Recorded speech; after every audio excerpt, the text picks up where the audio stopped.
15-16 साल आपको काम नहीं मिलेगा तो आप ऐसे या टैलेंट से नहीं, नेटवर्किंग से काम मिलता है। चाणक्य में ये काम कर रहे थे इरफान। किताब आई है किसी प्लान के तहत नहीं आई, मेरे पास जो चीज़ें हैं उनकी वो कम से कम लोगों तक आ जाए। खुद ही लिखा था शाहरुख खान वाला जो प्रेस कॉन्फ्रेंस हुआ था जवान या पठान का, ये प्रेस कॉन्फ्रेंस नहीं था, ये फैंस कॉन्फ्रेंस। शाहरुख खान ने मुझसे बोलना बंद कर दिया, बातचीत बंद कर दी। नहीं, अभी पूरा मामला ये होगा कि जो जितना शोर करेगा उसको लोग उतना ज़्यादा सुनेंगे कि आप कितना दिखाई पड़ रहे हैं। बहुत सारे कलाकार, खास करके स्टार, बहुत पैसे खर्च करते, खासी रकम उनकी जाती है ताकि वे हवा में फैंस को बिठा दिया जाता है, जिसको लेकर मैंने काफ़ी ऑब्जेक्शन किया। अमिताभ बच्चन ऑफ प्रेस हो गए थे, आमिर खान ऑफ प्रेस हो गए थे, प्रियंका चोपड़ा के 12 इंटरव्यू हैं मेरे पास। जैसे इलेक्शन की घोषणा होने के साथ मतदाता लगभग तय कर लेता है कि उसको किसको वोट देना है। टीटी आपको इतनी आज़ादी दे रहा है, शायद करते हैं कि मैं परिवार के साथ नहीं देख सकता, मैं ये नहीं तो नहीं था, लेकिन अब बजाता लिख के आता है 13 साल, 16 साल, 18 साल कि एक किसी एक्ट्रेस को आपने न्यूड देख लिया तो उसके बाद सड़क पे आप उसको छिड़कें। तो आशा बसु के साथ ऐसा हो चुका है, जिस्म के बाद।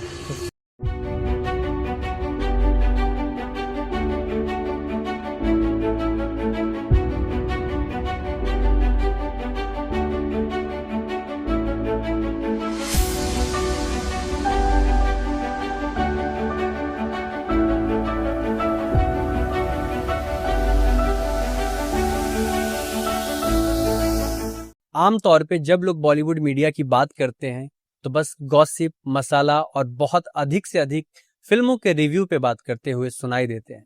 मुंबई महानगरी की पत्रकारिता भी अब चमचमाती मुंबई नगरी की तरह चकाचौंध वाली होती जा रही है। मगर इस माहौल में भी जब हमें गहरे और प्रभावी सिनेमा की बात करनी होती है तो देश के कुछ विशेष नाम याद आते हैं, जिन्होंने फिल्म पत्रकारिता को नया आयाम दिया और बताया कि फिल्में सिर्फ देखी नहीं जाती बल्कि पढ़ी भी जाती है। जिन्होंने कभी चवन्नी छाप तो अब सिनेमा हॉल के जरिए आज की युवा पीढ़ी को सिनेमा पढ़ना सिखाया और सिखा भी रहे हैं। हमारे साथ है मशहूर फिल्म पत्रकार अजय ब्रह्मात्म। तो चलिए बिना देर किए शुरू करते हैं आज का पॉडकास्ट ऑन द फिल्मी चर्चा। बहुत बहुत स्वागत है सर आपका द फिल्मी चर्चा में। कैसे हैं आप? मैं अच्छा हूँ। तकरीबन 3 दशक दिया आपने फिल्म इंडस्ट्री को सर। जितनी मेरी उम्र है उतनी आपकी तजुर्बा है। आज मैंने सोचा क्यों ना इस तजुर्बे की मदद से हम फिल्म इंडस्ट्री को आपकी जुबान से सुने, आपकी आंखों से देखें। आपका आदेश हो तो शुरू करें सर। बिल्कुल। सबसे पहले सर, जेएनयू से पढ़ाई करने के बाद ये फिल्मों की तरफ कैसे रुख किया आपने? कैसे रुख मोड़ा आपने? नहीं, बहुत छोटा सा उसका बैकग्राउंड है कि जेएनयू से मैं सीधे बॉम्बे नहीं आया था। मैं करीब 5-6 साल चीन में था। उसके बाद चीन में मैं एक काम कर रहा था, ट्रांसलेशन का काम मुख्य रूप से था, और एक मैगजीन थी उसको एडिट करता था मैं। फिर उसके बाद तब तक मेरी पत्नी यहाँ मुंबई आ चुकी थी, तो जाहिर सी बात है उनको ज्वाइन करना था मुझे, और मैं मुंबई आया। मुंबई आने के बाद भी मैंने फिल्म जर्नलिज्म आने के साथ नहीं शुरू किया। शुरू में जैसा कि मेरा बैकड्रॉप था और जो पढ़ाई लिखाई थी उसके हिसाब से मैं एडिट पेज के आर्टिकल्स लिखता था, और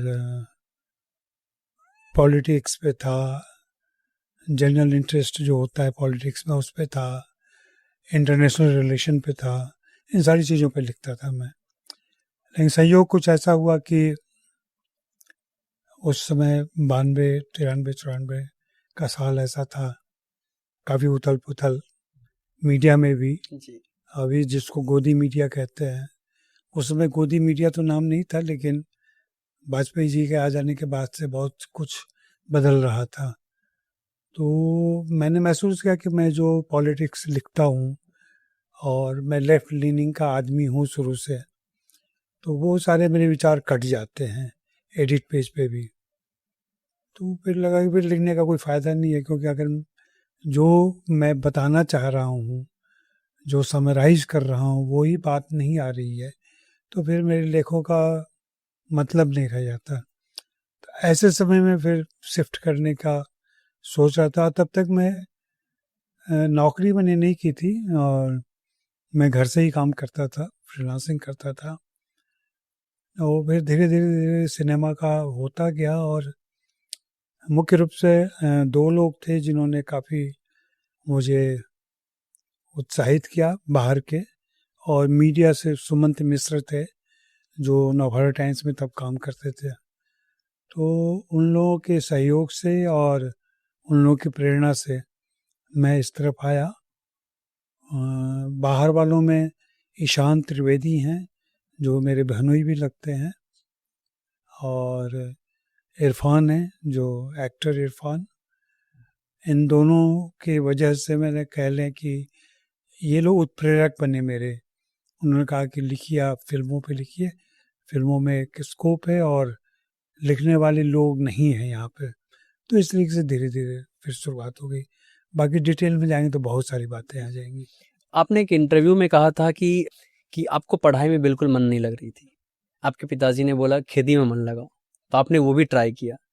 जब खेती में मन लगाने लगे आप, तो एहसास हुआ इससे आसान तो पढ़ाई थी, तो फिर आपने पढ़ाई में मन लगाना शुरू किया। इस कहानी के बारे में थोड़ा सा बताइए कि पढ़ाई तो सच में आसान लगा आपको? नहीं, ये बहुत पहले की बात है। ये तो खैर किशोरावस्था की बात जो होती है, किशोरावस्था में हर व्यक्ति अलग किस्म का होता है, फिर जवानी में वो तब्दील हो जाता है। कुछ लोग एक जैसे ही रहते हैं शुरू से आखिर तक। मैं शुरू से आखिर तक एक जैसा नहीं रहा हूँ। अभी भी मैं परिवर्तन के लिए तैयार हूँ और करता रहता हूँ अपने हिसाब से तब्दीलियाँ। हाँ, मैं थोड़ा उच्छृंखल नहीं कहूँगा, लेकिन नियमित बालक के तौर पर नहीं था मैं। थोड़ी मेरी अपनी क्यों थी, क्या था, ये अभी तक विश्लेषण नहीं किया मैंने। कोई आत्मकथा नहीं लिखी है मैंने अभी तक, और इस पर विचार नहीं किया कि क्यों ऐसा हो रहा था या हुआ होगा। लेकिन ये सच है कि मैं पढ़ाई में मन नहीं लग रहा था, और ये स्थिति रही इंटर तक। इंटर के बाद से फिर मैं रास्ते पे आ गया था। ग्रेजुएशन के बाद से फिर मैं सही रास्ते पे आ गया था, और उसके बाद से तो फिर पीछे मुड़ के देखने की ज़रूरत नहीं पड़ी। मैं लगातार आगे बढ़ता चला गया। पढ़ाई कितना ज़रूरी है सर? क्योंकि बहुत ऐसे सक्सेसफुल एक्टर भी हैं, एक्ट्रेस भी हैं, और अदर फील्ड से ले तो ऐसे वैसे लोग भी हैं जो सक्सेसफुल हैं लेकिन 10th पास भी नहीं है। ऐसे में लोगों के लिए एक वैसा हो जाता है कि बिना पढ़ाई के भी लोग सक्सेसफुल हो सकते हैं। ऐसे में क्या गलत मैसेज जाता है? उस पर थोड़ा सा किस तरीके से आप... नहीं, गलत मैसेज नहीं जाता है। डिग्री, अगर हम पढ़ाई को सिर्फ डिग्री से जोड़ते हैं जी, तब तो ज़रूर सर्टिफिकेट मिलना चाहिए और एक प्रमाण पत्र होना चाहिए कि आपने ग्रेजुएशन कर लिया है। लेकिन मैं बहुत सारे फिल्मों के ही अनुभव से मैं कहूँ, 30 सालों के अपने कितने लोगों से मिला हूँ मैं, जिनकी पढ़ाई लिखी डिग्री के मामले में नहीं है, लेकिन जानकारी उनकी बहुत ज़्यादा है, ज्ञान बहुत ज़्यादा है। और ये ठीक है कि मैं पढ़ता गया, मैंने एमए किया, एमफिल किया, तमाम किया, लेकिन पढ़ने की मेरी आदत शुरू से रही है, और विभिन्न विषयों पर पढ़ने की आदत रही है। और मैं हमेशा से, जैसे मैंने अपनी बेटियों में और तमाम परिचित बच्चों में ये बात बहुत जोर दे करके कहता हूँ मैं, और उनको लगभग गाइड करता हूँ मैं, कि हम सभी को अपने देश का इतिहास ज़रूर पढ़ लेना चाहिए। किसी भी विधा में आप काम कर रहे हो, किसी भी फील्ड में काम कर रहे हो, आप इंजीनियर हों, डॉक्टर हों, पत्रकार हों, बिजनेसमैन हों, पॉलिटिशियन, तो ज़्यादा ज़रूरी है। हम लोग अपने इतिहास से वाकिफ़ नहीं हैं, और इतिहास की किताबें उपलब्ध हैं हमारे, हम लोग कोर्स में भी पढ़ते हैं, लेकिन कोर्स के बियॉन्ड थोड़ा जाएंगे और जो पाठ्यक्रम से अलग इतिहास की किताबें हैं वो अगर पढ़ लेंगे तो बहुत सारी जो दुविधाएं आपकी ख़त्म हो जाती हैं, और सभी चीज़ों को देखने का, किसी घटना को परखने का एक ऐतिहासिक परिप्रेक्ष्य हमेशा आपके दिमाग में रहता है। तो आप एक वस्तुनिष्ठ तरीके से फैसला ले सकते हैं। ये इतिहास की पढ़ाई ही है कि कुछ चीज़ें साफ समझ में आ जाती हैं, जो अमूमन फिल्म पत्रकारों को नहीं आती है, और या वे बह जाते हैं। तो मैं मानता हूँ कि पढ़ाई तो बहुत ज़रूरी है। पढ़ाई डिग्री वाली ना भी हो, लेकिन पढ़ाई होती रहनी चाहिए। जी। आपके टाइम से सर अभी तक में आपने पत्रकारिता को किस तरीके से बदलते हुए देखा है? पत्रकारिता तो कोई भी चीज़ स्थायी तो होती नहीं है, समय के और साथ परिवर्तन तो स्वाभाविक, सबसे स्थायी चीज़ है वो परिवर्तन है, तो परिवर्तन होता चला जाता है। ऐसा नहीं था कि जब हम आए तो बहुत ही अच्छी स्थिति थी, सब कुछ एकदम चाक चौबंद था, ऐसा नहीं था। उस समय भी गड़बड़ियाँ थी। उस समय की गड़बड़ियाँ उस समय की परिस्थितियों के हिसाब से थी। आज की गड़बड़ियाँ आज की परिस्थितियों के हिसाब से हैं। तो कहीं न कहीं कुछ कमी हमेशा से रही है और इन्हीं कमियों के बीच हम आगे बढ़ते चले गए हैं। चुनौतियाँ रहती हैं हमेशा। उस समय की जो चुनौतियाँ थी वो अब चुनौती नहीं लगती, बहुत आसान काम लगता है। अभी चुनौतियाँ लगती हैं। अब आप लोगों की उम्र में बिल्कुल अंदाज़ा नहीं होगा कि एक ज़माना था जब इंटरनेट के लिए हम एक नंबर डायल करते थे, फिर हम वेट करते थे कंप्यूटर पे, फिर उधर से रिंगटोन आता था, फिर हम कनेक्ट होते थे, फिर वो कनेक्ट बार-बार टूटता रहता था। तो एक-एक पोस्ट करने में ढाई-ढाई 3-3 घंटे लग जाते थे। ये भी दौर रहा है और ये अभी हाल-फिलहाल की बात है। तो आज के बच्चों को आश्चर्य होगा, क्या है ये भी होता था? इंटरनेट आपके मोबाइल तो खैर था ही नहीं उस समय। तो चीज़ें तकनीकी दक्षता हमारी बढ़ती जा रही है और सुविधाएँ बढ़ती जा रही हैं। तो उस हिसाब से पत्रकारिता में भी परिवर्तन आता चला गया है और रिक्वायरमेंट्स हमेशा पाठकों का हो, दर्शकों का हो, वो बदलता जाता है और फिर हम जिन चीज़ों पे लिखते हैं, जिन फ़िल्मों पर लिखते हैं, हमारा तो जो वस्तु है वो तो सिनेमा है ना, सिनेमा पर ही हम बात करते हैं। तो सिनेमा अपने आप में काफ़ी बदल गया है, उस हिसाब से सब कुछ बदला है और बदला अच्छे के लिए है कि बदला बुरे के लिए है, ये हम आप काम करते हुए जब हम लोग प्रैक्टिस कर रहे हैं उसको ना, हम तय नहीं कर सकते। अब हम आप जो ये इंटरव्यू कर रहे हैं, ये इंटरव्यू यूँ ही कर रहे हैं या इसका कोई महत्व बनेगा, ये दर्शक तय करेंगे, ये श्रोता तय करेंगे और ये आने वाला समय तय करेगा कि हम कितनी ऐसी बात कर सकें जो आगे के समय के लिए भी प्रासंगिक रहा। बहुत सारी तात्कालिक चीज़ें होती हैं, जो हम करते हैं, भूल जाते हैं, लेकिन बहुत सारे ऐसी बातें होती हैं, बहुत सारा ऐसा काम होता है, जिसका दीर्घकालिक प्रभाव होता है और वो धीरे-धीरे असर करता है। तो मुझे लगता है बात तो करते रहना चाहिए। बात तात्कालिक हो या दीर्घकालिक हो, बातों का महत्व होता है और मैं हमेशा से बातों को महत्व देता हूँ। इंटरव्यू विदा के लिए मैं बहुत अ, हमेशा से कोशिश में रहा और किए हैं मैंने, बातचीत काफ़ी की है, मतलब लगभग 2,500-3 हज़ार तो कर ही लिया होगा हमने और अच्छा रहा, मेरा तो अनुभव बहुत अच्छा रहा कि पत्रकारिता में वो इंटरव्यू अभी खो गया है, वो मैं मिस करता हूँ। इंटरव्यू खो चुका है, फिर लॉन्ग फॉर्म इंटरव्यू जो होता था। अभी एक-आध छिटपुट लोग कर रहे हैं, तो लेकिन आप देखेंगे, गौर करेंगे, पिछले दिनों मैंने फेसबुक अपडेट डाला था कि इंटरव्यू का मतलब पूछताछ नहीं होता है, इंटरोगेशन नहीं कर रहे हैं आप इंटरव्यू कर रहे हैं। लेकिन अभी जब मैं देखता सुनता हूँ तो कई बार लगता है कि वो सवाल पूछने वाला इंटरोगेशन कर रहा है, वो इंटरव्यू नहीं कर रहा है। वैसे ही जो बाइट लेना है तो बाइट करने में वो फाइट करने लगता है। हाँ, तो ये सारी चीज़ें हो रही है, डिस्कशन नहीं होता है। तो थोड़ी चीज़ें बदल गई हैं, या तो हम समझ नहीं पा रहे हैं और दूसरा है कि ये माइक की सुविधा सबके पास आ गई है, मोबाइल की सुविधा सबके पास आ गई है। तो बगैर प्रशिक्षण के आ जाने से वे लोग भी अभ्यास से हासिल कर सकते हैं। लेकिन मेरा मानना है कि जो भी पॉडकास्ट बिज़नेस में आ रहा है, इंटरव्यू के धंधे में आ रहा है, उसको कुछ बेहतर इंटरव्यू सुनने और देखने चाहिए। आपको आशा होगा, दुनिया मतलब इंटरनेशनल लेवल पे हो या भारत के स्तर पे हो, तमाम जगहों पे अगर आप देखें अच्छे इंटरव्यूअर जो रहे हैं, उनकी और कोई मंशा नहीं रही, वो लोग इंटरव्यू ही करते रहे हैं। और ऐसे विदेशी लोग मिल जाएँगे, ऐसे देसी लोग तो कम हैं थोड़े, लेकिन विदेशी लोग मिल जाएँगे जो 40 साल, 50 साल तक इंटरव्यू करते रहे और रेलेवेंट बने रहे हैं, 50 साल बाद भी। और अपने से आधी उम्र, क्या मतलब अपने बच्चों की उम्र के जो पॉपुलर हुए, उनका इंटरव्यू करते रहे, जिनके लिए वो दादा के समान हो जाएँगे, उनके भी इंटरव्यू करते रहे, लेकिन उसी लगन के साथ, उसी जिज्ञासा के साथ। जिज्ञासाएँ खत्म नहीं होनी चाहिए। तो अभी तो बहुत सारी चालाकी आ चुकी है, वो भी है, लेकिन ठीक है, ऐसा चल रहा है। आपके अचीवमेंट्स में सर एक अचीवमेंट ये भी है कि आपने जितने लेख लिखे हैं उससे कहीं ज़्यादा इंटरव्यू किए हैं आपने, उसके बारे में थोड़ा सा बताइए सर। चूँकि इंटरव्यू करना, मुझे बातचीत करना बहुत पसंद है। मैं ऐसे बहुत ही खामोश आदमी हूँ मैं। घर में, बाहर में, सभा सोसाइटी में कहीं भी बहुत कम बोलता हूँ मैं। ना बोलने की बहुत सारे कारण हैं मेरे। जिसकी वजह से मैं उसके डिटेल में नहीं जाऊंगा, मैं क्यों नहीं बोलता हूँ मैं, या क्यों नहीं पार्टिसिपेट करता हूँ मैं। लेकिन ऐसा नहीं है कि मैं रसिक आदमी नहीं हूँ, और मेरा अपने रस लेने के अलग तरीके हैं। इंटरव्यू इसलिए भी मैं ज़्यादा करता रहा कि मेरा अपना हमेशा मानना रहा है, और मैं शुरू से सभी को हिदायत देता रहा। मेरे साथ जिन लोगों ने काम किया वे परेशान हुए इस बात से कि इंटरव्यू में, जैसे अभी आप इंटरव्यू कर रहे हैं, तो इसमें मैं जो बोल रहा हूँ मेरे शब्दों को आप नहीं बदल पाएंगे। हाँ, उसको ओवरलैप नहीं कर सकते, उसको उस पर कुछ ऐड ऑन नहीं कर सकते आप।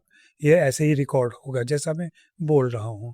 आप ज़्यादा से ज़्यादा मेरी कुछ पंक्तियाँ काट सकते हैं, कुछ हटा सकते हैं यहाँ से, लेकिन अगर मैं बोलता हुआ नज़र आऊँगा तो मैं ही नज़र आऊँगा। हाँ, भविष्य में एआई के ज़रिए बहुत कुछ किया जा सकता है, फिलहाल अभी नहीं हो पा रहा है। प्रिंट इंटरव्यू में क्या होता था, जो मैंने देखा कि अमूमन लोग तकनीकी रूप से उतने संपन्न नहीं थे, और सच कहूँ तो टेप रिकॉर्डर खरीदने के भी पैसे नहीं थे लोगों के पास। रिकॉर्डर खरीदने के भी जर्नलिस्ट के पास पैसे नहीं होते थे, संस्थान उनको देता नहीं था। और फिर उनको लगता था कि सिर दर्द, कि मैंने ए पर्सन का इंटरव्यू किया, अब घर जाके उसको सुनो, पैसे सुनो और फिर लिखो, तो और फिर जितनी बात है उसको एडिट करो, उसमें से चीज़ों को निकालो, तो मेहनत तो है। लेकिन अगर आप मेरे प्रिंट इंटरव्यू जब भी आप कभी पढ़ेंगे, मेरा एक ब्लॉग भी है चवन्नी चैप, वहाँ बहुत सारे इंटरव्यूज़ पढ़े हुए हैं अभी भी, या अब भी जब कभी मौका मिलता है, या इरफान वाली जो मेरी किताब है वो पढ़ें आप, तो उसमें देखेंगे कि वक्ता या जो इंटरव्यू देने वाला जो बोल रहा है ना, उसी के लफ्ज़, उसी के शब्द, उसी की वाक्य संरचना मैं रखता हूँ। मैं अपनी तरफ बिना से कट किए। बिना कट किए। कट तो एडिट के हिसाब से थोड़ा सा होता है, ग्रामर के हिसाब से थोड़ा सुधार होता है। कुछ ऐसी बातें भी छुपाई गई जो नहीं, छिपाने वाली बात तो नहीं होती है अमूमन, क्योंकि जिन लोगों का भी इंटरव्यू मैंने किया वो पूरे विश्वास के साथ किया। और हाँ, कभी कभी कुछ ऐसी बात आ जाती है कि तैश में हो या आवेग में हो, जोश में हो, लोग बोल जाते हैं, फिर उनको रियलाइज होता है कि नहीं, हमने कुछ अतिरिक्त बोल दिया, नहीं बोलना चाहिए था। तो इतना भरोसा मैं रख के चलता हूँ, या मैंने दिया उनको, कि अगर आप नहीं चाहेंगे तो नहीं आएगा। फिर मैंने उसको सुर्खी बनाया कि मुझे एक रहस्य मालूम हो गया है, मैं उद्घाटित कर दूँ, बता दूँ सबको। ऐसा मेरा कभी, मैं गॉसिप राइटिंग में था भी नहीं कभी, तो वो सब मैं नहीं करता था। मेरे लिए हार्ड न्यूज़ से बड़ा गॉसिप नहीं होता, उससे बड़ा गॉसिप हो ही नहीं सकता हार्ड न्यूज़ से ज़्यादा। तो मैं हमेशा हार्ड न्यूज़ में बिलीव करता रहा, वो करता रहा। इसी की वजह से क्या कि मैं, आप जैसा बोल रहे हैं उसी शब्दावली में आपकी बात सामने आए, इसके लिए मैं इंटरव्यू करता रहा। मेरे पास आज भी नहीं होगा तो 1000 इंटरव्यू हैं जो ऑडियो कैसेट में पड़े हुए हैं मेरे पास। मैं उसको डिजिटाइज करने के बारे में सोच रहा हूँ, फिर आलस्य होता है, फिर किसी दूसरे पर ऐसा भरोसा नहीं होता है कि सारा कंटेंट मैं उनको दूँ, कोई उसको ट्रांसक्राइब कर दे या फिर उसको डिजिटाइज कर दे। डिजिटाइज करने के साधन आ गए हैं ऐसा मैंने सुना है, लेकिन अभी तक हो नहीं पाया है। कुछ मेरा आलस से भी है, कुछ बेपरवाही भी है जिसमें वो पड़ा हुआ है, लेकिन वो सारे इम्पोर्टेंट इंटरव्यू हैं। मतलब माधुरी दीक्षित के दिल तो पागल है कि समय का इंटरव्यू है, या और सारी चीज़ें हैं। तो बहुत सारे रिकॉर्ड्स हैं मेरे पास, और मैं उसी खजाने से, बहुत बड़ा खजाना है मेरे पास एक तरीके से। तो कभी मन होता है तो कुछ उलीचता हूँ उसमें से, और वही लोगों के सामने रख देता हूँ थोड़ा बहुत। तो अभी भी बहुत कुछ है जो उसको मैं जाहिर कर सकता हूँ। जी। एक गहरी फिल्म समीक्षा के लिए पत्रकार में क्या गुण देखना चाहते हैं, मतलब क्या गुण देखते, क्या होना चाहिए गहरी फिल्म समीक्षा के लिए जो डिटेलिंग में करे? नहीं, देखिए उसका स्पेस नहीं है अभी। दिक्कत क्या है कि ये सिर्फ समीक्षकों का दोष नहीं है, पत्रकारों का दोष नहीं है कि वे ऐसी समीक्षा कर रहे हैं। जब मैंने लिखना शुरू किया था, और खास करके जागरण में जब शुरू हुआ ये, तो मेरी चुनौतियाँ कुछ अलग थी। जागरण उत्तर भारत का बहुत पढ़ा जाने वाला अखबार रहा है, और उसको सभी उम्र के लोग पढ़ते हैं। और सभी तबके के लोग पढ़ते हैं। नाई की दुकान पर भी पढ़ा जा रहा है, ठेले वाला भी पढ़ रहा है, बीएचयू के प्रोफेसर भी पढ़ रहे हैं, पटना यूनिवर्सिटी के प्रोफेसर भी पढ़ रहे हैं। तो मेरे लिए ज़रूरी था कि मैं एक ऐसी भाषा खोजूं या लिखूं जो रिक्शे वाले के सिर के ऊपर से न जाए और प्रोफेसर साहब को ना लगे कि कितनी लचर भाषा लिख रहा है। और वो एक दिन में नहीं हुआ, उसके लिए काफ़ी मेहनत करनी पड़ी। लोगों को लगता है कि आप रिव्यू पढ़ लिए और चला गया। आज अभी 3-4 महीने पहले ही कोई आया था जो कह रहा था, मैं कहा यार अब लिखने पढ़ने का मन नहीं करता है, बोलने का मन नहीं करता है। कहा नहीं, आप लिखते बोलते रहिए, उससे फ़ायदा ये होता है कि आपको नहीं मालूम कौन क्या सीख रहा है आपसे, कि आप अपने रिव्यू में जिन शब्दों का इस्तेमाल करते हैं ना, वे शब्द अनायास आपके मुंह से आते हैं। ऐसा नहीं है कि आप स्क्रिप्ट लिख के बोल रहे हैं, लेकिन उन शब्दों का प्रयोग लोगों को नहीं आता है, या लोग जानते नहीं कि किसी चीज़ को बखान करने के लिए इन शब्दों का इस्तेमाल किया जा सकता है। तो वैसे भी आप एक तरीके से मान लीजिए कि आप किसी क्लास में नहीं है लेकिन आप सिखा रहे हैं लोगों को। अब ये एक इतनी बड़ी जिम्मेदारी है एक तरीके से। तो वो एक हुआ।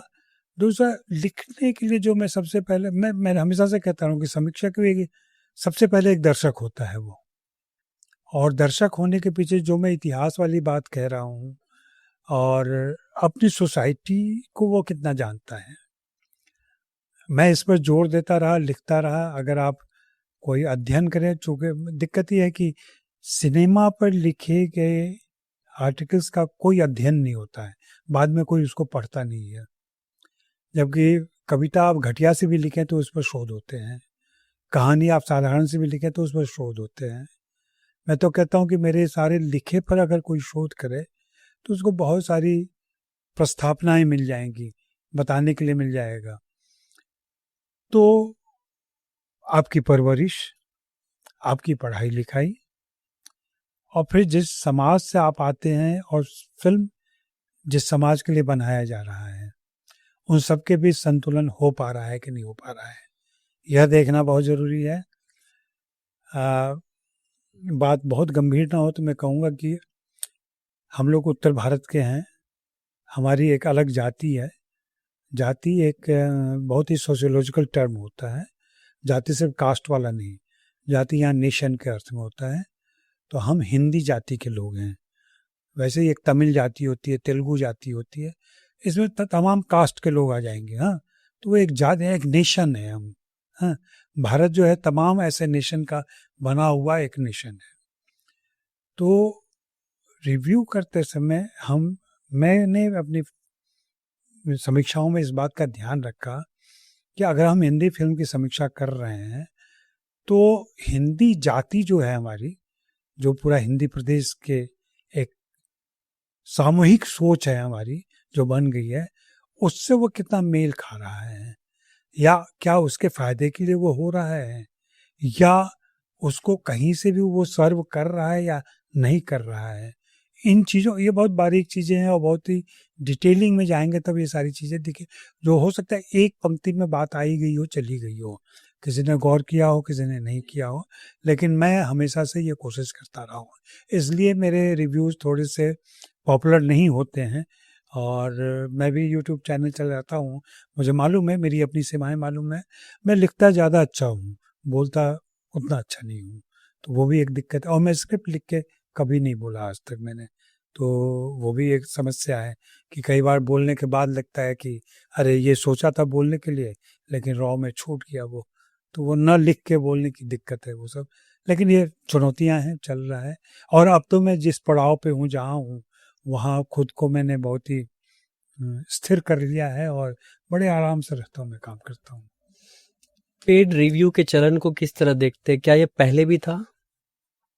पेड रिव्यू तो था ही, शुरू से ही था। मैं आज से नहीं, मेरे आने के पहले से है पेड रिव्यूज, और वो चलता है। पहले बोलबाला कह सकते हैं, बोलबाला बहुत ज्यादा बढ़ गया, मोस्टली 90% पेड रिव्यूज का ही सिलसिला चलता है। नहीं, अभी रिव्यूअर्स ज्यादा हो गए हैं। ओके। पहले मुश्किल से देश भर में 10 रिव्यूअर होते थे। पूरे देश भर में? हाँ, तो सारे अखबारों के साथ होते थे, वो इंडिपेंडेंट कोई होता नहीं था उस तरीके से, तो वही 10 लोग अखबारों में लिखते थे। तो 10 ही रिव्यू है, ज़्यादा से ज़्यादा 20 कर लो उनको। हाँ, अभी कितने रिव्यूअर हैं? हर शहर से आप 100। गिन नहीं सकते। हर सोशल मीडिया का प्रैक्टिशनर जो है सो रिव्यूअर है। हाँ, रिव्यूअर मैं इसको चुनौती के तौर पर भी लेता हूँ, लेकिन मैं इसको टालता नहीं हूँ। लेकिन मैं ये कहता हूँ कि जो बोल रहा है, आप देखेंगे रिव्यूअर जो सोशल मीडिया पे आते हैं, तमाम लोग आते हैं, कौन 2 महीने रहता है, कौन 4 महीने रहता है, कौन 10 महीने रहता है, कौन 2 साल रहता है, कौन 5 साल रहता है। 5 साल से ज़्यादा तो मैं किसी को देख नहीं पाया अभी तक।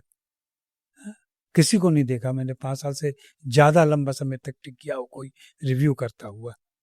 वो किसी और फील्ड में चला गया हो, जर्नलिज्म में ही हो, लेकिन कुछ और करने लगा हो, और सब कोई धंधे के चक्कर में है। धंधा करना है, पैसा कैसे ज़्यादा कमा लें, पैसा कैसे ज़्यादा आ जाए, तो वो बाकी चीज़ों में चले जाते हैं, तो फिर रिव्यू रुक जाता है।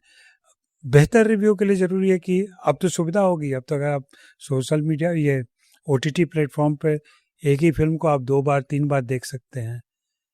हम लोग के समय में ऐसी सुविधा नहीं थी, लेकिन हम लोग जब लिखना शुरू कर रहे थे उस समय ये सुविधा थी कि हम लोग को फ्राइडे प्रेशर नहीं था। हम लोग फिल्म फ्राइडे को देखते थे, थर्सडे को देखते थे, कभी कभी वेडनेसडे को देखते थे, लेकिन रिव्यू संडे को आता था।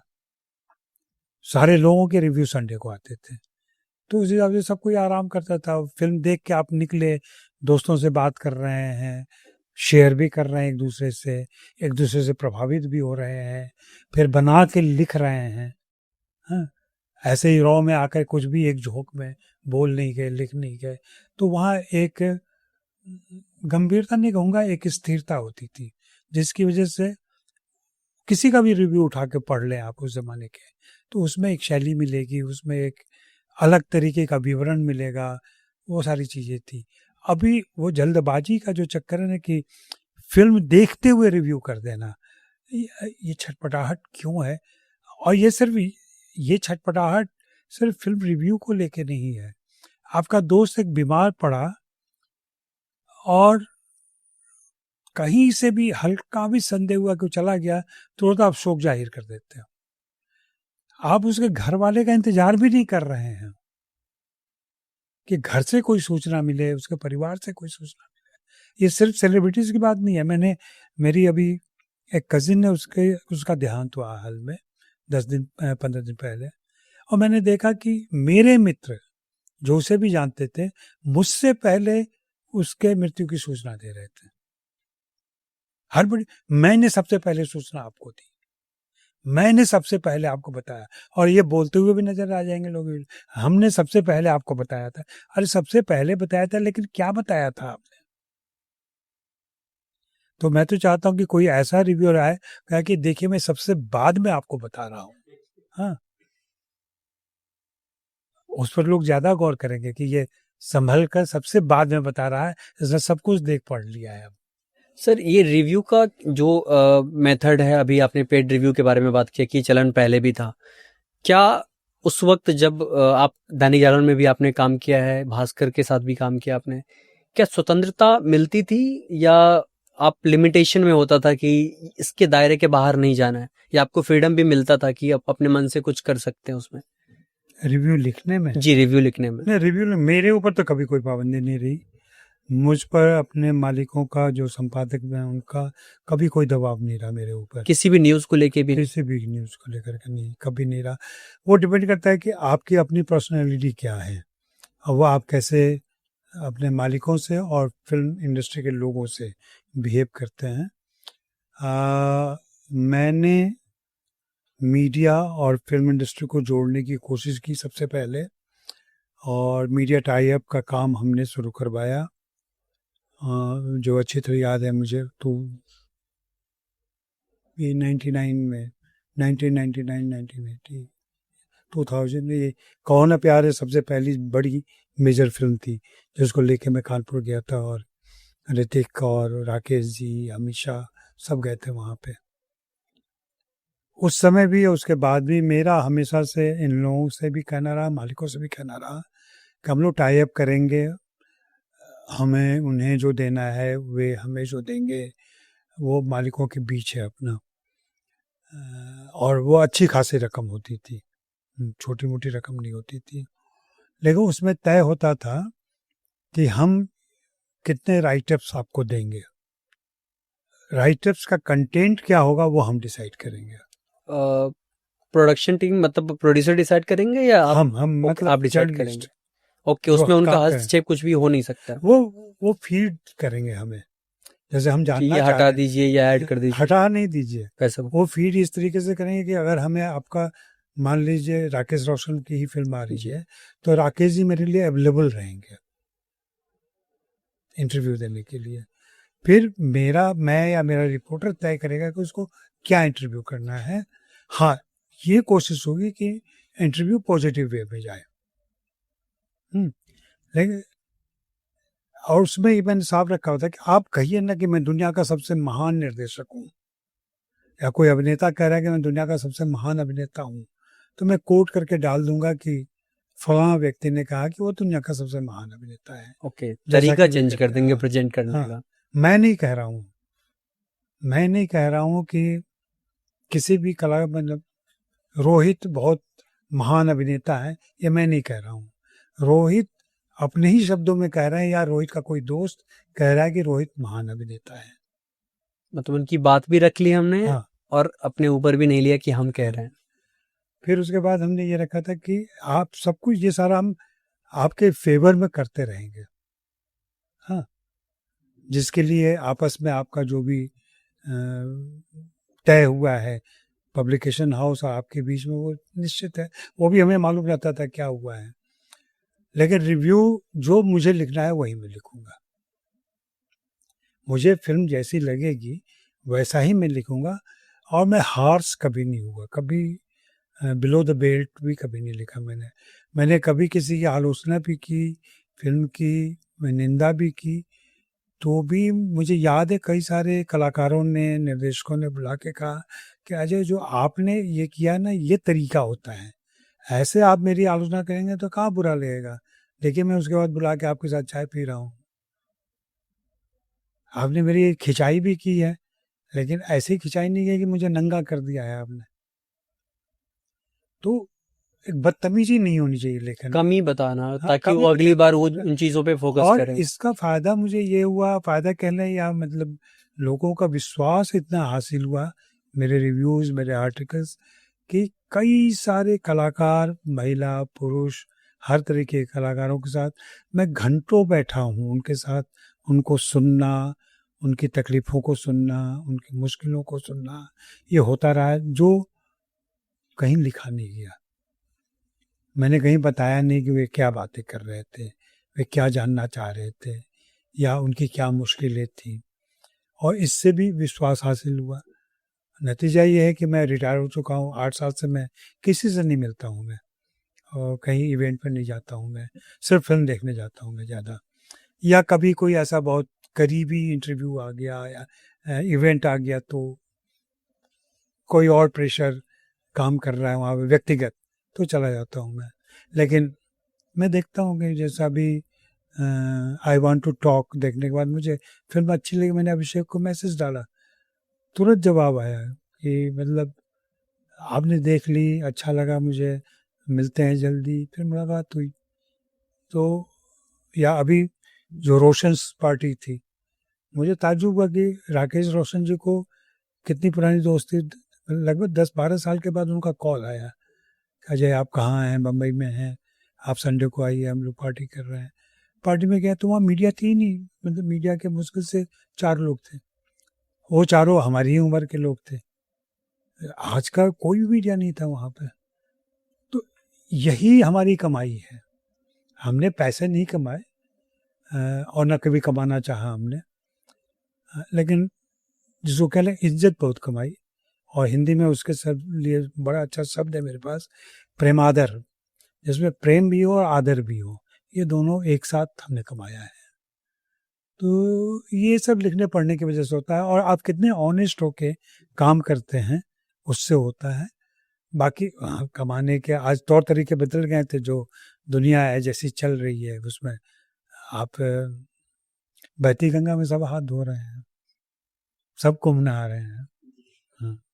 इरफान पे आपने जो किताब लिखी थी वो बहुत पढ़ी जा रही है, लोग पसंद कर रहे हैं। आपकी मित्रता कैसे हुई इरफान से, थोड़ा उस पर प्रकाश डालेंगे आपसे? मित्रता तो मेरी इसलिए हुई हो, ईशान और इरफान दोनों नाम लिए मैंने। जी जी, शुरू में। तो ईशान इनके सीनियर थे, ओके। इरफान के। जी। और ईशान की पत्नी अलका श्रीवास्तव, वो मेरी बहन है, फुफेरी, बुआ की लड़की है। तो आने के बाद जब मैं आ गया बॉम्बे तो इन लोगों से मुलाकात, रिश्ते में ही है, तो उससे मुलाकात हुई। तो इरफान जब पहली बार बॉम्बे आए थे तो उन्हीं के साथ ठहरे थे, जो शुरू में हर व्यक्ति के साथ होता है। नए शहर में जब भी आप जाते हैं तो किसी परिचित दोस्त रिश्तेदार के यहाँ रुकते हैं, ऐसा ही था। उसके बाद से फिर एक मुलाकात तो वैसे हो गई, एक दो मुलाकातें। फिर मैंने बॉम्बे आने के बाद पहला मेजर काम किया था चाणक्य। तो चाणक्य का मीडिया कोऑर्डिनेटर था मैं, और चाणक्य में ये काम कर रहे थे इरफान। 8 एपिसोड किया था, तो उस समय भी दोस्ती हुई। फिर एक पारिवारिक रिश्ता भी था, वो मेरे घर भी आते थे, घर पे आना जाना, खाना पीना, ये सब चलता रहता था। बस ऐसा नहीं कि हर हफ्ते आ रहे हैं, लेकिन ये था कि एक दोस्ती थी, आते जाते थे। तो उसकी वजह से वो दोस्ती रही। और ये जो किताब आई, ये किसी प्लान के तहत नहीं आई थी। ये मैं लगातार, चूँकि मैं जिससे भी मिलता हूँ, मेरे पास, जो मैं बता रहा हूँ कि इंटरव्यूज़ पड़े हुए हैं सारे, बहुत सारे। तो अब एक दिन मैं ऐसे ही टटोल रहा था, तो प्रियंका चोपड़ा के 12 इंटरव्यू हैं मेरे पास। वो जब फर्स्ट टाइम बॉम्बे आती हैं तब के इंटरव्यू से लेकर के उनके हॉलीवुड जाने तक के बातचीत है। तो मैं चाहूँ तो आराम से एक किताब उसकी बन सकती है। ये उस समय की बातें हैं जब वो आई थी, जैसे सोचती थी। तो ऐसे ही इरफान के साथ था। तो उनके देहांत के बाद, हालांकि लोगों ने तुरंत कहा था कि आप किताब कीजिए एक उनके ऊपर, मैंने कहा नहीं, ये तो कुछ जल्दबाजी में लिया गया और गलत फैसला है, ऐसा नहीं होना चाहिए। किसी का भी देहांत हुआ है, और अभी मैं जा भी नहीं सका था, जो उनका उनको दफनाया गया उस समय कोविड चल रहा था।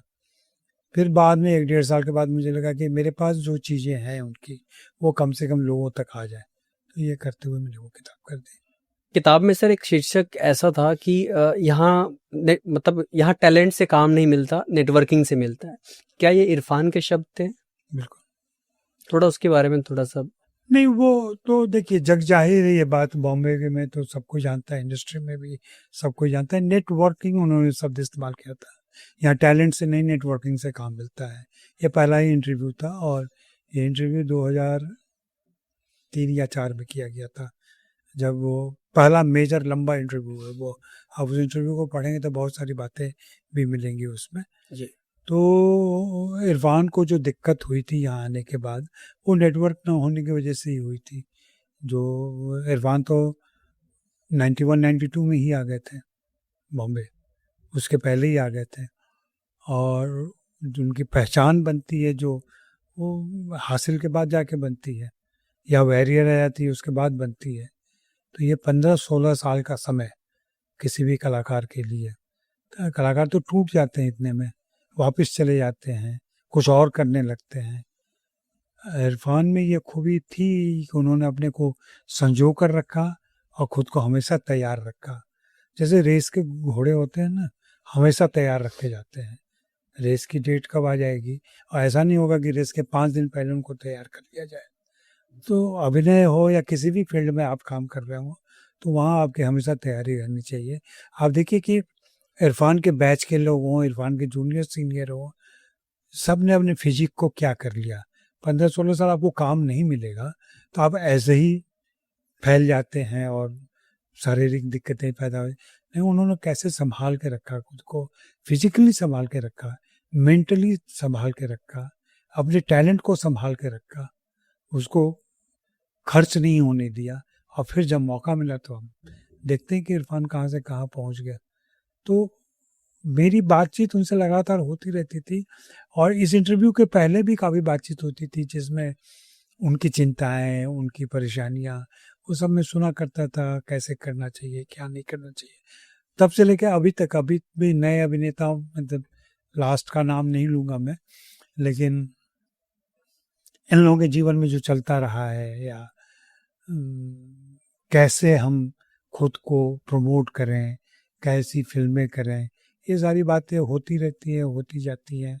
कई सारे नए कलाकार, अभी जो मैं जहाँ पहुँच गया हूँ, वो ऐसे भी नए कलाकार आए हैं जिन्होंने कहा कि नहीं, आप आइए मेरे पास, बैठिए 1-2 घंटे, बताइए जवाब कैसे देना है, कैसे बात करनी है, क्या होता है, कैसे होता है, कैसे ट्रीट करूँ मैं जर्नलिस्ट जब आते हैं तो उनसे कैसे बात करूँगा। ये सारी चीज़ें भी होती रहती हैं। लोग आते हैं, पूछते हैं, जितना मैं जानता हूँ बता देता हूँ। किसी को फ़ायदा हो जाता है, कोई लाभान्वित होता है तो याद रखता है, कुछ लोग भूल भी जाते हैं, तो वो तो चलता रहता है। इरफान के बारे में सर शायद हमने कहीं सुना है कि आपका ही शायद कोई आर्टिकल पढ़ा जिसमें जिक्र था कि वो इलेक्ट्रिशियन भी थे, जब शुरू शुरू में मुंबई आए काम करते थे, तो किसी के घर वो एसी ठीक करने गए थे, उन्हें पता नहीं था कि वो किसी फिल्म स्टार का घर है। वो क्या किस्सा था, थोड़ा सा बताइए सर। नहीं, देखिए, वो उनके जो एक परिवार तो उनका बहुत पहले अच्छा समृद्ध परिवार रहा था, जमींदार परिवार था, लेकिन जैसा कि उथल पुथल होता रहता है तो परिवार की स्थिति उतनी अच्छी नहीं रह गई थी। तो उनके पिता जो छोटा मोटा धंधा करते थे, तो चाहते थे कि बेटा बेरोजगार न रहे। इसके लिए उन्होंने कहा कि चलो तुमको इलेक्ट्रिशियन की ट्रेनिंग दिलवा देते हैं, नहीं कुछ होगा तो एक इलेक्ट्रिशियन की दुकान खोल देंगे, बल्ब बेचना और लोगों का इलेक्ट्रिक ठीक करना।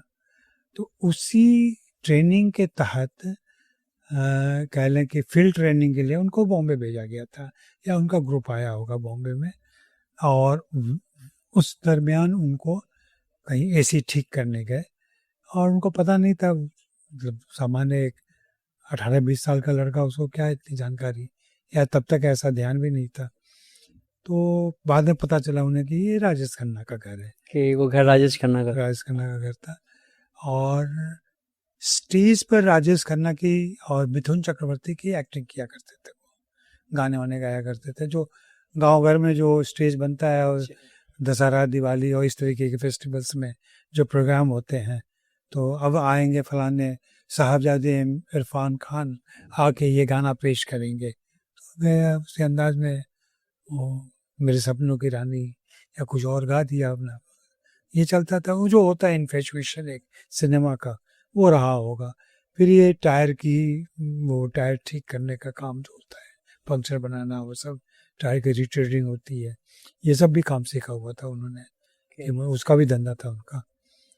तो उन लोग बाद में जब NSD गए और फिर धीरे धीरे चीज़ें बदल गई, तो ये सब इनिशियल एक बेसिकली एक पिता की चिंता की बेटा बेरोजगार न रह जाए, कुछ ना कुछ काम उसको रहे, आजीविका चल सके, इसके लिए सारी ट्रेनिंग दी गई थी।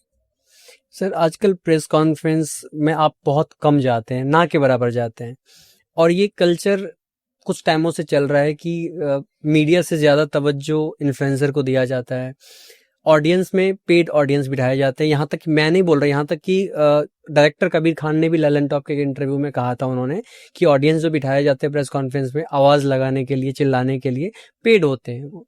इस कल्चर को किस तरह देखते हैं आप? नहीं, अभी पूरा मामला ये होगा कि जो जितना शोर करेगा उसको लोग उतना ज़्यादा सुनेंगे। और ये भी कहा जाता है कि आप कितना दिखाई पड़ रहे हैं सोशल मीडिया पर, आपके वीडियोस, आपके मीम्स, आपके जो भी वायरल हो पा रहा है कि नहीं हो पा रहा है, या कितने इन्फ्लुएंसर आपको इस्तेमाल कर रहे हैं। मुझे मालूम है कि बहुत सारे कलाकार, खास करके स्टार, बहुत पैसे खर्च करते हैं इस मामले में, और एक अच्छी खासी रकम उनकी जाती है ताकि वे हवा में दिखाई पड़ते रहें, उनकी पतंग उड़ती रहे, ये पता चलता रहे कि वे उड़ रहे हैं। तो ये सारी चीज़ें होती हैं। है प्रेस कॉन्फ्रेंस का तो नहीं, मैंने खुद ही लिखा था, शाहरुख खान वाला जो प्रेस कॉन्फ्रेंस हुआ था जवान या पठान का, मुझे याद नहीं किसका था, तो उससे निकल के मैंने कहा था कि ये प्रेस कॉन्फ्रेंस नहीं था, ये फैंस कॉन्फ्रेंस था। और उसको काफ़ी लोगों ने, मैंने फेसबुक पर मेरे ख्याल है 25-30 लाख तक उसकी रीच गई थी, और 100-150 लोगों ने शेयर किया था उसको। अच्छा नाम दिया, फैंस कॉन्फ्रेंस। हाँ, फैंस कॉन्फ्रेंस था। तो कुछ चीज़ें मैं आज भी बोलता लिखता था। अभी जैसे करण ने जब कहा कि अब हम रिव्यू नहीं करेंगे, फिल्म नहीं दिखाएंगे क्रिटिक को, तब भी मैंने लिखा था, उसको भी लोगों ने पसंद किया। तो मेरे बातचीत में एक ज़माना ये भी था कि शाहरुख खान ने मुझसे बोलना बंद कर दिया, बातचीत बंद कर दी, 5 साल तक उन्होंने बात नहीं की। लेकिन ऐसा नहीं हुआ कि उस 5 साल के दरमियान में उनके खिलाफ कुछ लिखने लगूं या उनकी निंदा करने लगूं, ये नहीं। किसी वजह से वे दुखी हैं, किसी वजह से वो नाराज हैं, 5 साल उन्होंने बात नहीं की, 5 साल के बाद फिर उन्होंने बात की तो बहुत अच्छे से फिर बातचीत हुई, कोई दिक्कत नहीं। तो ये चीज़ें अब अभी क्या है कि पल में तोला पल में मासा वाला मामला है, लोहे की तरह तुरंत गर्म तुरंत ठंडा चलता रहता है। पत्रकारों के अंदर भी धैर्य नहीं है, हाँ। और कलाकारों और स्टार के पीछे तो वो हमेशा हुक पे रहते हैं, हमेशा एज पे रहते हैं। उनको ये यही नहीं, दिलीप कुमार के ज़माने से भी यही चला आ रहा होगा, लोगों को भी अपने लिए चिंता रहती थी, परेशानी रहती थी। लेकिन तब साधन नहीं थे इतने, तब इतने तरीके नहीं थे, लेकिन परेशान तो वो भी होते थे। अमिताभ बच्चन ऑपरेस हो गए थे, आमिर खान ऑपरेस हो गए थे, ये सारा सब कुछ इसी वजह से हुआ होगा ना। तो ये सिलसिला चलता रहता है। हाँ, अब तब्दीलियाँ आ गई हैं, और जो आप कह रहे हैं कि बहुत ही मार्के की बात है कि फैंस बैठते हैं, तालियां बजाते हैं। शुरू में प्रीव्यू शो में भी फैंस को बिठा दिया जाता है, जिसको लेके मैंने काफ़ी ऑब्जेक्शन किया, लेकिन क्या करेंगे अब, तूती की आवाज़ कौन सुनता है नगाड़ों के बीच में। लेकिन अपनी बात कहते रहना चाहिए, और मैं उसी में बिलीव करता हूँ। अब तो मैं जिस पोजीशन पे हूँ, जहाँ हूँ, जिस अवस्था में हूँ, वहाँ न लेना एक न देना दो। तो जो मन में आए बोलो, जो मन में आए लिखो। पहले भी कभी मैंने किसी के दबाव में कुछ नहीं किया, अब भी किसी के दबाव में कुछ नहीं करता हूँ। तो ये तब्दीलियाँ आ गई हैं और इसको स्वीकार करना पड़ेगा। लेकिन मेरा पूरा यकीन है, भरोसा है, ये सारी चीज़ें एक समय के बाद फ़िल्टर हो जाएँगी। और दर्शक बेवकूफ़ नहीं है, दर्शक भी खूब समझता है। जो शोर होता है ना, उसके बावजूद आप देखिए कुछ फ़िल्में चलती हैं, कुछ नहीं चलती हैं। शोर तो एक ही जैसा हो रहा है, जी। हाँ? लेकिन वो दर्शक भाँप लेता है। और कुछ-कुछ शुरू में मैं ऐसा कहता था, अभी भी मेरा मानना है, जैसे इलेक्शन की घोषणा होने के साथ मतदाता लगभग तय कर लेता है कि उसको किसको वोट देना है। फिर आप लाख प्रचार करते रहिए, कोई फर्क नहीं पड़ता कोई उससे। फ़र्क नहीं पड़ता। उसके थोड़ी-सी तब्दीली होती है, 2-4% की होती है। पीआर और ये सारे शोर-शराबे का जो मामला होता है ना, वो 5% का होता है बस। बाकी ऑडियंस खुद डिसाइड करती बाकी है। ऑडियंस हमेशा से, जैसे जब मैं एक्टिव जर्नलिज्म में था, स्टार लोग मिलते थे या मैं किसी को पसंद करता था, मैं बहुत ही बायस्ड किस्म का आदमी रहा हूँ, पत्रकार रहा हूँ। खास करके नॉर्थ से जो आ रहा है, जो अंडरडॉग है, मैं हमेशा उसके समर्थन में रहा, उसके साथ रहा मैं। तो उनके बारे में लिखता पढ़ता रहा, जिसको कोई नहीं जानता, उनके बारे में तब लिखता था मैं। तो मैं उनसे भी यही कहता था कि देखिए, आप जो परफ़ॉर्म कर रहे हैं, आप जो काम कर रहे हैं, तो मान लीजिए उसको ऊँचाई के हिसाब से नापें, तो सबका काम जो है 4 फीट के ऊपर में है, तो मेरे लिखने से या मेरे बोलने से आपका काम 4 फीट 1 इंच हो जाएगा। हाँ, लेकिन वो 4 फीट आपको हासिल करना होगा। मैं 3 फीट से, मेरे काम से 2 ही इंच 1 इंच फ़र्क पड़ेगा। तो अगर आप 3 फीट में ही हैं, तो 3 फीट 1 इंच होगा वो, 3 फीट 2 इंच होगा, उससे ज़्यादा नहीं होगा। तो टैलेंट तो आप में होना ही चाहिए ना। टैलेंट आप में है तो बाकी टैलेंटेड के बीच में आपको थोड़ा-सा हमारे लिखने से, हमारे पीआर से या हमारे मीडिया कवरेज से आपको उतना का फ़ायदा हो सकता है। और ये लोग नहीं महसूस कर पाते कई बार, समझ में, तो वो कहते हैं कि पैसा डाल दो तो सब हो जाएगा, नहीं होता है। ओटीटी के नाम पे सिर्फ फिल्म या वेब सीरीज में सारी हदें पार की जा रही है। आप देख ही रहे होंगे सर। इस चलन को किस तरीके से आप देखते हैं? क्या किस हद तक जायज़ है? नहीं, मेरा नज़रिया दूसरा है सारी चीज़ों को लेकर के। ऐसे मैं हद किसी चीज़ की नहीं मानता, कुछ भी बेहद नहीं होता, कुछ भी अनर्गल नहीं होता। सेक्स, हिंसा, वायलेंस, ये हर देश में, हर जगह ये ह्यूमन इंस्टिंक्ट है कि हम उसको पसंद करते हैं। हम ट्रैफिक में कहीं चले जा रहे हैं, कोई दुर्घटना होती है तो हम रुक जाते हैं। ऐसा कभी नहीं होगा कि कोई पहाड़ अच्छा दिख गया हो तो आप रुक गए हो वहाँ पे, देखने के लिए पहाड़ को। ये मानव स्वभाव है। घर में ही कोई और बुरी बात हो जाती है तो सारा परिवार इकट्ठा हो जाता है, नहीं तो नॉर्मल लाइफ में सबको अपना भाग रहे होते हैं, दौड़ रहे होते हैं, सबको ऐसे चल रहा था। तो और जो ओटीटी पर मैं तो इसका जश्न मनाना चाहिए कि ओटीटी कुछ आपको आया जिसपे ओटीटी आपको इतनी आज़ादी दे रहा है कि हर तरह की चीज़ आप वहाँ देख सकते हैं। और जो ये लोग शिकायत करते हैं कि मैं परिवार के साथ नहीं देख सकता, मैं ये नहीं, भाई ओटीटी पर अभी शुरू में तो नहीं था, लेकिन अब बजाता लिख के आता है 13 साल 16 साल 18 साल लिख के बता रहा है ना वो आपको। इसके बावजूद आपका अपने परिवार पर नियंत्रण नहीं है, आपका अपने बच्चों पर नियंत्रण नहीं है। क्या जरूरी है कि आप अपने पारिवारिक जीवन में आप बहुत सारी एक्टिविटीज ऐसे करते हैं जो बच्चों के सामने नहीं करते हैं। तो इसका मतलब क्या कि बच्चों को सब चीज में इन्वॉल्व किया जाए? नहीं। क्यों बच्चों के साथ अब अगर एडल्ट फिल्म है तो है एडल्ट फिल्म ना, क्या जरूरी है उसके साथ कि बच्चों के साथ जाएं आप देखते हैं? उसने तो घोषित कर दिया ना कि एडल्ट फिल्म है वो। और क्या हम इतने एडल्ट नहीं हैं, हम इतनी समझदारी नहीं रखते कि हमारे लिए क्या अच्छा है और क्या बुरा है? हम किन चीज़ों से 18 साल से अधिक आपकी उम्र है तो आप कैसे प्रभावित हो जाएंगे किसी के गाली, वायलेंस और सेक्स से? कहीं ना कहीं आपके अंदर कोई कमजोरी है, कहीं ना कहीं आपके अंदर बहकने के चांसेस हैं, या आप इमेच्योर हैं, आप डेवलप नहीं हो पाए हैं। तो ये सारी दिक्कत अब जैसे दिक्कत ही क्या है कि हमारे देश में लोग, पत्रकारों का भी और दूसरे लोगों का भी एक्सपोजर नहीं है, घूमना फिरना नहीं है, आप देश विदेश नहीं गए हैं। अब लड़कियों का, मैं सामान्य सी बात कहते हैं, लड़कियां क्या कपड़े पहने ये तय करने वाले ज्यादातर पुरुष लोग हैं कि उन्हें जो अच्छा लगता है वो आप पहने, उन्हें जो मर्यादित लगता है वो आप पहने।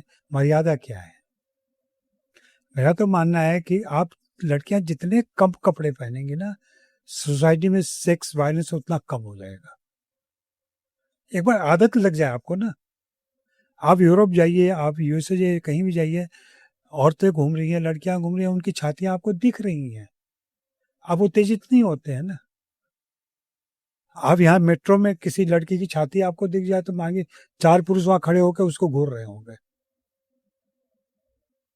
ऐसा इसलिए कि आपकी सोसाइटी में ये ओपन नहीं है, यह ओपननेस नहीं आ पाया है, कहीं ना कहीं दिक्कत है, प्रॉब्लम है। अगर ये होने लगेगा, घर में किसी जबरदस्ती दुपट्टा, और दुपट्टा फॉर्म एक बहुत अच्छा है, जो सलवार समीज कमीज के साथ आप दुपट्टा लें, एक एलिगेंस है उसमें, वो होता है। लेकिन अगर कोई बगैर दुपट्टे के जा रहा है तो आपको क्या दिक्कत है? ये उसकी समस्या है कि उसको क्या कैसा फील हो रहा है। ये सामान्य सी बात, एक बहुत छोटी सी बात कह रहा हूं मैं। यही चीज अगर सिनेमा में भी लागू करें आप, तो सिनेमा में नग्नता क्या है?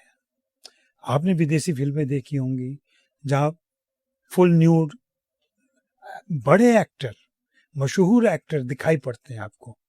लेकिन ऐसा तो नहीं होता कि एक किसी एक्ट्रेस को आपने न्यूड देख लिया तो उसके बाद सड़क पे आप उसको छेड़खानी करने लगे। यहाँ तो हो जाता है, बिपाशा बसु के साथ ऐसा हो चुका है। जिस्म के बाद जब वो ट्रेवल कर रही तो लोगों ने कहा आप जिस्म जैसी फिल्म गए रही तो इसमें क्या दिक्कत है, किसी ने छू लिया आपको तो। ऐसे इंसिडेंट हुआ था। हाँ, लेकिन पर्दे के लिए मल्लिका शेरावत ने झगड़ा किया था। मल्लिका शेरावत की जब फिल्म आई थी मर्डर, काफी बोल्ड सीन थे, या उसके पहले कौन सी फिल्म थी जिसमें 18 चुम्बन लिए थे उसने, उसके बाद एक बड़े पब्लिकेशन हाउस की मैगजीन में उसकी एक ऐसी रिवीलिंग तस्वीर छाप दी उन्होंने, तो उसने केस कर दिया उस पर, कहा कि आप कैसे ये तस्वीर छाप सकते हैं। तो उन्होंने कहा लेकिन आप ऐसा तो करती हैं। तो कहते हैं उसके लिए मुझे पे किया जाता है, फिर मैं करती हूँ ना फिल्मों में। हाँ, और मैं अपनी मर्जी से करती हूँ।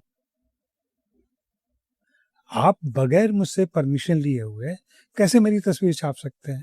एक तो आप ऐसे, कॉपीराइट अपने यहाँ नहीं है अभी, आप अपने साइट ही चला रहे हैं तो कहीं से भी फोटो निकाल के डाल देते हैं, कुछ पूछने नहीं आता है।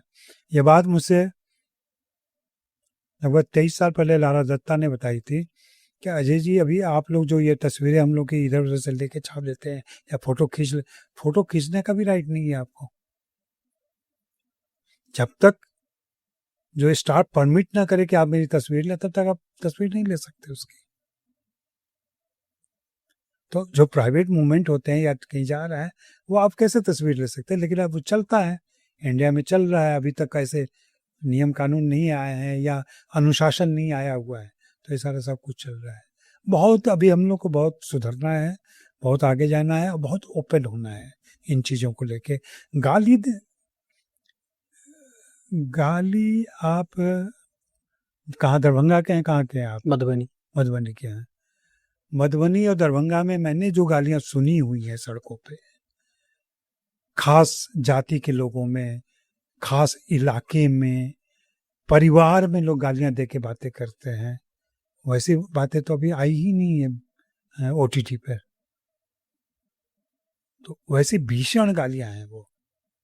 अगर आप उनको दृश्य, उन गालियों को विजुलाइज करें ना, तो इतनी भयंकर हैं वो गालियां कि ताज्जुब होता है कि किसने इजाद किया, कैसे इमेजिन किया कि ये गालियां भी दी जा सकती हैं। ये साला और ये एमसीबीसी तो बहुत नॉर्मल है, नॉर्मल बात है। अब वो डिपेंड करता है कि, और देखिए कि सिर्फ गाली देने से फिल्म नहीं चलती है या ओटीटी पर नहीं चल रहा है, वहाँ भी जो अच्छा कंटेंट है वो चल रहा है। बहुत सारे उसी में पंचायत आ जाती है ना, उसी में कोई और दूसरा गुल्लक रहता है, गुल्लक आ जाते हैं, चलता है, वो भी चल रहा है। लेकिन पाताल लोक देखिए, आपको मजा आता है। पाताल लोक में थोड़ा वायलेंस होगा या जो भी है, या और भी चीजें हैं, बहुत सारी ऐसी चीजें आ रही हैं, लेकिन वो उसके पीछे दिमाग कौन काम कर रहा है और किस पर्पज से कर रहा है। जिनके पास कहने का मादा नहीं है ना, उनके बहाने हैं ये, गाली डाल दो, सेक्स डाल दो, वायलेंस डाल दो, और बेमकसद डाल दो, बेमतलब डाल दो, निराधार डाल दो, वहाँ दिक्कत होती है।